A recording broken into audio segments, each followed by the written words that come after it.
ఆనాడు అన్నమాట నేడు చెల్లి నోట. 2019 ఎన్నికలకు ముందు ఏపీలో ఏ రాజకీయ నాయకుడు నోట విన్నా ప్రత్యేక హోదా మాటే వినబడేది. అప్పట్లో ప్రతిపక్షంలో ఉన్న వైకాపా అయితే ఈ విషయంపై చించుకునేది. తమకు 25కు 25 ఎంపీ సీట్లు ఇస్తే ఏపీకి ప్రత్యేక హోదా రాకుండా ఎట్లా ఉంటాదో చూస్తామని వీరాలు పలికేవారు ఆ పార్టీ అధ్యక్షుడు వైఎస్ జగన్మోహన్ రెడ్డి. అయితే 25 తమ పార్టీకి చెందిన 25 మంది ఎంపీలను గెలిపిస్తే కేంద్రంలో ఎవరు అధికారంలోకి వచ్చినా ఈ చేత్తో ప్రత్యేక హోదాపై సంతకం పెట్టించుకొని మద్దతు ఇస్తామని హోరెత్తించేవారు. ఆయన మాటలను అప్పట్లో చాలా మంది నమ్మేవారు. నిజంగా చంద్రబాబుకు ప్రత్యేక హోదా తేవడం చేత కావడం లేదని, ఈయనైతే వెంటనే హోదా తెస్తారని, ఢిల్లీకి మించి రాజధానిని నిర్మిస్తారని నమ్మేశారు. ఆయనే కాదు, అప్పట్లో వైకాపాలో ఉన్న ఆయన చెల్లెలు ఇప్పటి కాంగ్రెస్ రాష్ట్ర అధ్యక్షురాలు షర్మిల కూడా అదే రాగం వినిపించారు. ప్రత్యేక హోదా వస్తే ఇన్కమ్ ట్యాక్స్ కట్టాల్సిన అవసరం లేదని, తమ పార్టీని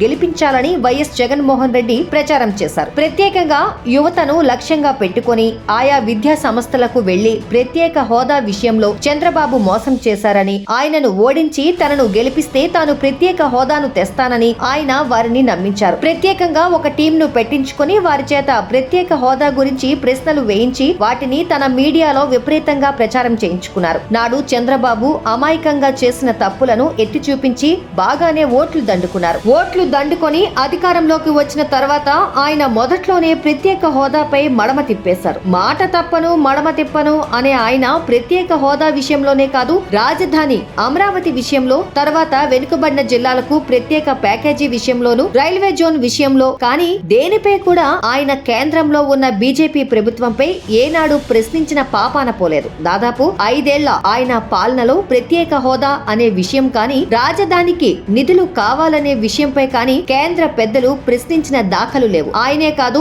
ఎన్నికలకు ముందు ఏపీకి ప్రత్యేక హోదా ఇవ్వాలని ధర్మ పోరాట దీక్షలు చేసిన చంద్రబాబు బృందం ప్రతిపక్షంలోకి వచ్చిన తర్వాత దీనిపై నోరెత్తలేదు. ఎడాపెడా ఆయనపై కేసులు పెడుతూ వేధింపులకు గురి చేయడం ఒక కారణమైతే, తాము గతంలో దీనిపై చిత్తశుద్ధితో పోరాడిన ప్రజలు తమను ఆదరించలేదని, అది ప్రజలకు అవసరం లేని విషయమేమోనన్న భావనతో టీడీపీ దాన్ని వదిలేసింది. వారే కాదు, అప్పట్లో ప్రత్యేక హోదా కావాలని దీక్షలు చేసిన మరికొందరు కూడా తర్వాత నోరెత్తలేదు. అయితే ఇప్పుడు హఠాత్తుగా ప్రత్యేక హోదా, రాజధాని, రైల్వే జోన్లను షర్మిల మళ్లీ వెలుగులోకి తెచ్చింది. చాలా రోజుల తర్వాత ఆమె నోటి వెంట ఈ అంశాలు ప్రస్తావనకు వచ్చాయి. గత 4.5 నుంచి తాను తెలంగాణ ఆడబిడ్డనంటూ తెలంగాణలో చాలా రోజులు హడావిడి చేసిన ఆమె ఇప్పుడు ఏపీకి వచ్చి ప్రత్యేక హోదా విషయంలో గత ప్రభుత్వాలు మోసం చేశాయని ఆరోపిస్తున్నారు. గతంలో ఈ విషయంలో టీడీపీ విఫలమైనందున దాన్ని ప్రజలు శిక్షించారు. అయితే తమను గెలిపిస్తే అరచేతిలో వైకుంఠం చూపిస్తామని హామీ ఇచ్చిన తన